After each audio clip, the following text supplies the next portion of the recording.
The combine was this past weekend in Indianapolis, as always, and it didn't disappoint, and it never does. I know we get excited about it every time. I still don't know why you can't get us credentials to get down there. We're part of the media. We can be covering this. So work on that for next year. I've been asking you for 3 years now. So let's start with this, JT. 2 players that helped themselves the most with this combine. Man, that's tough. I think a lot of players help themselves. I think anybody that's an offensive tackle or any team that needs an offensive tackle, I think, look, all the tackles help themselves. But 2 guys that stuck out to me, the first is the elephant in the room. Is Xavier Worthy, the wide receiver from Texas. I mean, you probably watched it live. Like I watched it. I was like, damn, 4.25. I was like, he's flying. I was like, he's not going to run again. Then he's like, let's run it back. And just hearing the crowd's reaction to him breaking the 40-yard dash record, like you can tell it was something special. But I think he was one of my biggest winners because this wide receiver class is so loaded. This is probably one of the best ones in the decade. Like there's like 6 guys that can go in the first round, and he was kind of one of those guys in the 5th or 6th spot. You run that kind of 40, I mean, it's got to shoot you up the draft board. The last guy to run that 40 jumped into the top 10, John Ross, and I think this kid's way better than him. So I think Worthy definitely helped himself. And then I think the DB from Alabama, I hope I'm saying his name right, Arnold Terrion, I think he helped himself too. I think he had really impressive workout in the drills. He looked real smooth in all the workouts. So those 2 guys, and then for honorable mention, a guy that I like, but he got to show me more. He kind of did the Anthony Richardson thing this year, Joe Milton from Tennessee. Cannon. And you know he has the athleticism, man. So those are my biggest winners, those 3 right there, in my opinion. You know, you're only supposed to give 2. This is the problem. This is why the show goes on forever, and I never get a chance to talk. No, it goes on forever because all you do is complain when you don't get your way. That's right. And I'm in a complaining mood because my fantasy basketball team is not doing Which has well. nothing to do with what we're talking about right now. You Your said confidence as a fantasy owner has nothing to do with this show. Hey, I'm in the playoffs. Man, you gotta stop bringing your personal problems to work. That's not a healthy work environment. Listen, I'm in the playoffs in fantasy basketball, so I'm doing something right. All right. So Xavier Worthy, I had him at the top of the list. I figured one of us would cover that. Great job there. I had everything you had, so that was a great job. You did great there. I'm going to go with Isaac Guerendo, who the running back from Louisville. JT, he's 6 feet, 221. He had the best 40-yard time of running backs, 4.33. This guy's 6 foot 221. Like, that's not normal to be able to run a 40 that fast at that size. And then he had the best vertical measurement in terms of jumping, straight vertical jump of the running backs. And the broad jump, he had the second best distance among running backs. I mean, when we talk about measurables, like you said, when someone runs a 40 like that, like Xavier Worthy, you jump up. I think Isaac Guerendo now in a running back class that there's not that Saquon Barkley type of guy. There's no bell cow number 1 guy. Like there ain't no Jonathan Taylor in this class. Exactly. There's no Derrick Henry. There's no Saquon Barkley. He separated himself. And then the other guy, I'll go to defensive back, cornerback, but not from Alabama. I'm going to go from Toledo. Quinyon Mitchell. He had the second best cornerback time. Again, 4.33. Tied for 3rd of anyone, right? Tied with Guerendo of Louisville. And he was just smooth in his drills. And I think the reason why he helped himself the most was there were a lot of questions going in on him in terms of if he could hang with the big time receivers, right? Because he played at Toledo, kind of that mid-major type of conference. But he showed, even at 6 foot 195, he can hang, he can play, and I think he helped himself a lot as well. So let's look at the flip side. 2 players that hurt themselves the most. I feel like a lot of guys hurt themselves, man. Like some hurt themselves just by doing absolutely nothing at all, man. Like I would have loved to see guys like Brock Bowers work out. I'd have loved to see Drake May throw. I mean, like, I think Caleb Williams, everybody was like, oh, Caleb's not working out, so like we ain't got to work out either. Like oh, not him. You had Jaden Daniels and Malik Neighbors. We would have loved to have seen those guys too. It would have been a lot of fun. Marvin Harrison Jr. is another guy. Like Yeah. there are reports that like he was scheduled for events and didn't show up. I'm like, this draft class had some weird guys at the top that they're waiting on their pro days, but I just never seen something like that at the combine. But I will say I'll stick with the running backs. I think Bucky Irving from Oregon was a loser just because, like you said, this running back class is anybody's to take. And the guy you named that won, I think he kind of catapulted himself up, toward the top 5. Or like Bucky, I think was viewed as like a top 5 running back coming into the combine. I also checked my glasses. So he only weighted at 5'9", 192 pounds, which we know is really small for a running back. Jumped under 30 inches in the vertical and had a 9.7 broad jump. All of those are like all-time like low athletic scores, and you're small. Like if you're going to be that small and come into the league and get drafted high and be good, you got to be like a Jahmyr Gibbs type of athlete. And I think Bucky showed us that he's not. So him, I think he's probably my biggest loser. The other guy that I think is a loser, in my opinion, I hate to say it, maybe I was expecting too much from him, was Cam Kitchens, man. We know he's a dog. Safety, the heartbeat of our defense past couple of years, comes out and runs like in the 4.6s. I'm like, I thought he was going to be a little bit more explosive. Maybe he's not healthy from the injuries he suffered last season, but I think if he would have ran a good 40 time, I think maybe we're talking about late first round, 4.6. I think maybe day 2 now at best. So I think those are my 2 losers. Well, I'm not going to say losers. I think hurt themselves. Nobody's a loser. They're all winners. I know you want me to take a positive approach. That's better. This year, you guys are all winners. These are the guys I think hurt themselves the most. That's better. Yeah, and I'm going to start with Cam Kitchens' teammate, Leonard Taylor, defensive tackle. Oh, I was hella disappointed. Out of the University of Miami as well. Like he didn't test well at all. His 3-cone drill was 7.81, and you'll see later when I talk about an offensive lineman, comparing an offensive lineman to that cone drill, Leonard Taylor didn't get close. And most important of why I think he hurt himself the most was other interior defenders in the combine. They stole the spotlight, JT. Guys like Braden Fisk of Florida State, undersized guy compared to Leonard Taylor. He tested exceptionally well, especially when you compare to Leonard Taylor. And then I thought the other guy that hurt himself the most too was Kalen King, cornerback out of Penn State. Yeah. He's 5'11", 191, right? You got to figure, all right, this guy's a burner. 4.61 40? Like he had a disappointing year after all that hype going into his junior year, after a great sophomore year, but he didn't help himself here in the combine. And why I think he hurt himself the most was he is now maybe a day 2 type of guy. Like I think after that performance, if he's lucky, he can maybe still get in on day 2. So I think that's why he hurt himself the most. So this next one player you still have more questions than answers on. I can go with a billion guys. And I'll tell you what, it was a Is that your answer? Is that your answer for everything so far? I can name like 10 guys that like the combine absolutely answered no questions for me. But I'll go with the guy that I had the most questions on. And I forgot who said this. And they were like, when he announced that he wasn't working out the combine, I forgot who said it. I think it was Will Compton was like, good. He shouldn't work out because he's a white cornerback. We don't need any of those stereotypes like sneaking up and dinging his draft stock if he doesn't like have a workout out of this world. And I thought about it. I was like, you know what? That's true. We haven't had a guy play cornerback that was white since Jason Sehorn. And for those of you know, that's a long ass time. So what's his name? Cooper DeJean. Him not working out, to me, I still don't know.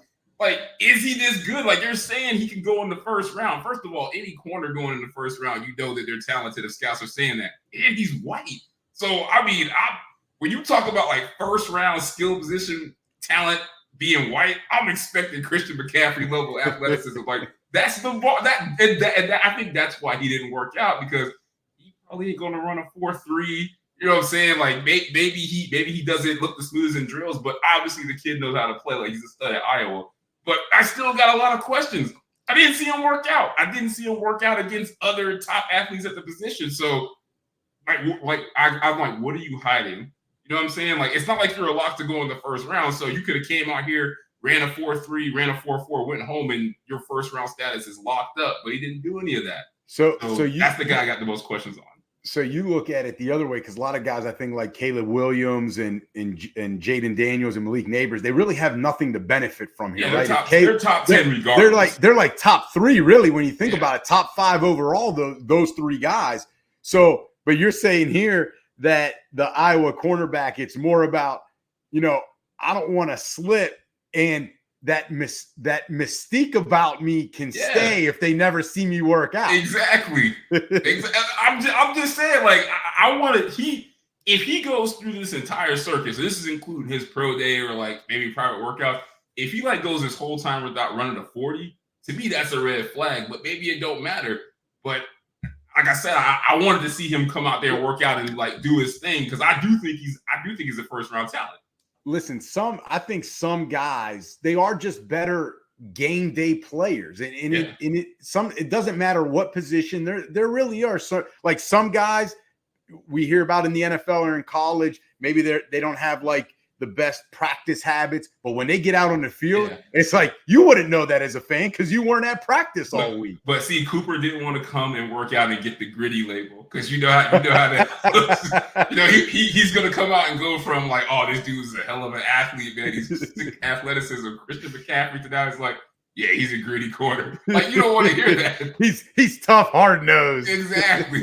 Like when John Gruden starts complimenting you, that's how you know the athleticism is gone. But like, I think that's what he's worried about, like just the optics. And it might not even be true. Like, he might be a really good athlete. I just don't know. Okay, so that's interesting. I'm going to go with a guy that was at the combine, but I still have more questions than answers on, and that's Troy Franklin, receiver out of Oregon. I mean, he weighed in at 176 pounds, JT. And I know I didn't have an issue with Devontae Smith's size, so it's not all that. Devontae Smith also won a Heisman Trophy. Right, exactly. Now, Troy Franklin, though, that's 11 pounds less than when he was at Oregon. And then he backed it up with inconsistent drills, and he just, he didn't look sharp in those competitive periods, those competitive situations at the combine. And, when you've got a guy like Xavier Worthy, right, running that 40 time, and then you back it up, yes, with a 4.41, but you're undersized, inconsistent in drills, you weren't great in competitive situations, and it's a deep wide receiver class. Like, what is it about him that he will make teams take him? I don't know at this point, because like you said, that receiver class is deep. Xavier Worthy moved up. Does that mean someone's got to come down, right? Like, does that mean Troy Franklin's falling further and further? So I think there's still a lot of question marks. We'll see at the end of the day, but I'm not sure yet on Troy Franklin. You know what? I agree with that. You could say the same thing about his name, Brian Thomas from LSU. Same thing, man. He did everything I expected him to do. Come out there and look like a crazy athlete, but tape just don't match that. And you know who else? I'll give you somebody that was there that I still got more questions than answers. Keon Coleman. Like, yeah. Well, he did not have a good combine, whereas Brian Thomas did, but Keon Coleman did not. He didn't test well, like speed wise, but like there's some drills I was like, he looked good. Like, I think he falls into that line of guys that's like, show up and the kid can play. Like, he might not do all this well testing, but I still got more questions than answers. Like, is he the superstar guy that it was like at one point he was like a top 4 receiver in the draft, first round pick? Now it's like, will he be late second round? Like, I still don't know. Right. He might fall out of the second round completely. Yeah, that's another guy for sure. All right. So who's one player that you would move off your board at this point? That's so dramatic, man. Listen, it's a JT question. Don't tell me it's dramatic when. Hey, look. If I had the opportunity, I'd draft all these guys and let them compete aggressively. Good answer. There we go. Good answer. Define move off the board. Like, I'm taking out of like the first 2 rounds. Like, make it realistic. I think someone that you really, at this point, there's so many other guys at that position that you'd rather have, that for this guy, for you to take him, it would be you don't like anybody else on the board at that point. That's tough, man. I mean, I can easily go with Leonard Taylor, man. I was just so disappointed. You know what was the most disappointing thing about him? I wanted to bring this up when you mentioned him earlier. Like the workout to me was disappointing. It was when they kept showing like his career stats, like on the screen. I was like, damn. So you're saying even his stats were disappointing, right? Yeah, like you just forget how big of a disappointment he was. Yeah, he was a big time recruit. Right. So I was just clarifying that for the people at home. But the thing with that, JT, is you're right, because some of these other guys that we say, hey, they're disappointments, like a Kalen King or you mentioned like a Cam Kinchins, they at least produced that one. Yeah. Like Leonard Taylor, we love him because he's from the U, but I don't know. I don't know what to think. Yeah, I would say probably if I'm taking him off the board, probably your guy from Penn State, man. And it's a the cornerback. I forgot his name, but Jalen King. This is a combination of stuff like that, man. He's a smaller guy. He already had a struggle year in college, and then you come and test poorly at the combine.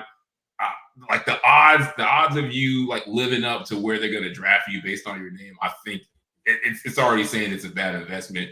So I'm not taking him completely off my board, but I'm lowering the expectations to like the basement just because the optics tell me that this is probably not going to work out just based on what I've seen.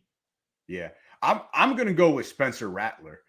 He finished last in every testing drill among quarterbacks. And this draft, to me, I think it's a QB deep draft because you have the top guys, right? You have, 4 guys that might go in the first 12 picks. This is a QB deep draft, though, because I feel like any draft class where they say it's QB deep, I think it's fool's gold sometimes because, like, the draft class being considered deep at quarterback is manufactured by the media. The wide receivers are legit. Like, there's like 12 of them guys that are good. Like, the quarterback is like JJ McCarthy. Like, I love him. Like, I know, but in the Heisman Trophy 2 years ago. But it's like, what has JJ McCarthy done to be a first round pick? Well, let me explain though what I mean by a QB draft that is deep. Name power. Well, that and where guys are going to go in terms of the rounds. I mean, you've got 4 QBs that are going to go probably top 10 to top 12. All right, and then you have that second tier of guys, and this was my point of where. Okay, maybe you don't take Spencer Rattler off the board because I think that's a little harsh. I think he's got talent. We forget he's the number 1 recruit. It's not like he did anything wrong, right? Or did something illegal.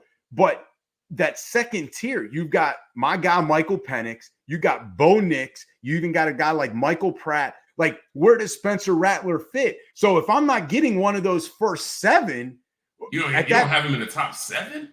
No, I just named the top 7. You've got the big 4. You've got the big 4. You've got Penix, right? That's 5. You got Bo Nix, and you could even put a Michael Pratt in before Spencer. I'm taking Spencer in the top 7. Like, it's just too much talent, man. I understand that, but JT, at some point, I want you to produce. I want you to show me. You go play quarterback in South Carolina. Let's see how well you do. He was at Oklahoma. That's the difference. Which is why Lincoln Riley had to take his quarterback and leave.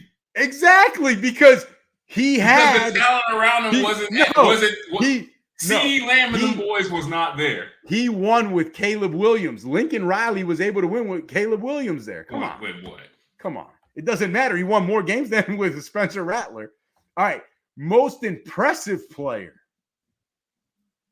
I feel like Xavier is like the low-hanging fruit, but don't take my guy. That impressed me just because I didn't expect him to look as good as he did amongst like the group he was competing. I think it was Michael Penix, man. Like, his workout kind of gave me like the CJ Stroud vibes, man. Like, you see it, the footwork, the ball placement, the confidence. Like, I don't know if you saw this video of him throwing a deep shot, and you can see it on his face. And funny enough, Spencer Rattler's in the background looking. Michael Penix looking like, I got this shit, man. This is going to be God. Like, just the confidence. And, like, now I've seen it. I've seen him throw with receivers he's never worked out with before. Like, I think he's back in the first round of discussion. So I think, to me, him showing up and impressing me kind of in a CJ Stroud fashion is why I'm going to pick him for that question. Hey, that's my guy. He should have won the Heisman. No offense to Daniels. Penix should have won it. But the most impressive guy, listen, I watched, of all the position groups, we love watching the quarterbacks and the receivers go. But of all the position groups, I probably watched the most of the O-line. It was just something fascinating. They were out of control. You can't just pick one of them. I know. There's so many good offensive linemen, and they're pretty athletic. It was amazing. But the guy that I think stole the show in terms of most impressive was my fellow Paisan Tanner Bortolini. All right. He ranked number 6 in the raw athletic score of all offensive guards, JT, from 1987 to today. Number 6. The Say his number name 6, again. Tanner Bortolini. I know you're Googling him right now. No. I just want to see. I just want to see if this is the guy with the mullet. It may have been. Yes, this is him. Yes, I saw him run his 40. And I saw him work out, and I was like, just the way he was built in the mullet. I was like, damn, he looks short, but he's moving, but he's not a little dude. I was like, oh, it's a lineman.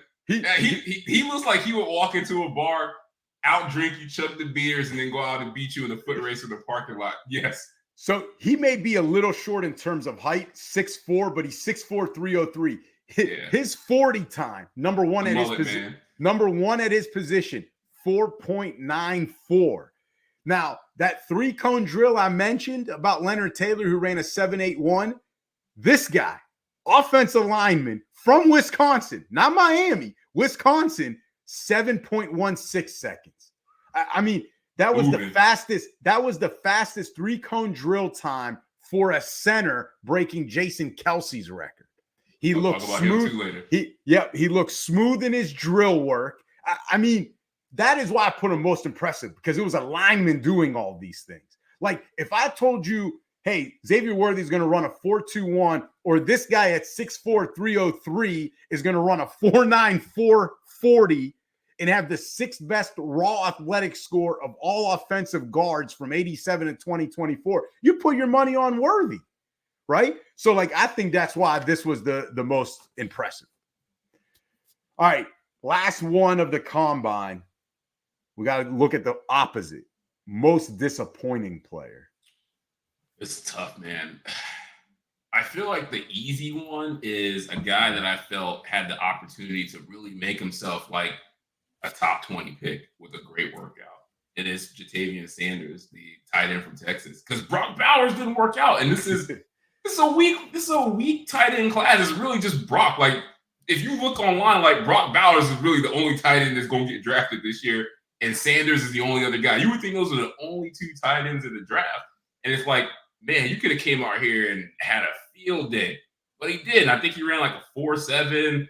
Like, his short area drills weren't good. They're all like below like 75 percentile. It's just like he came out and showed that he's not the athletic type of tight end that people are going to invest the first round pick in. And it's like Brock Bowers didn't even show up to overshadow you. It was basically just you competing to the media. And I think he did a disservice to himself. So him and the running back from Wisconsin, was it Braylon Allen? I wanted to see like what kind of workout and athleticism he was going to put on. And I was like, I just wasn't impressed, man. Like, I want to like him as like a Derrick Henry type, but Derrick Henry fast. And when Derrick Henry works out, we're like, now we get it. Like, Braylon just seems like one of those guys. Like, he's just big, Wisconsin, running behind a big line. I don't think he showed me anything special.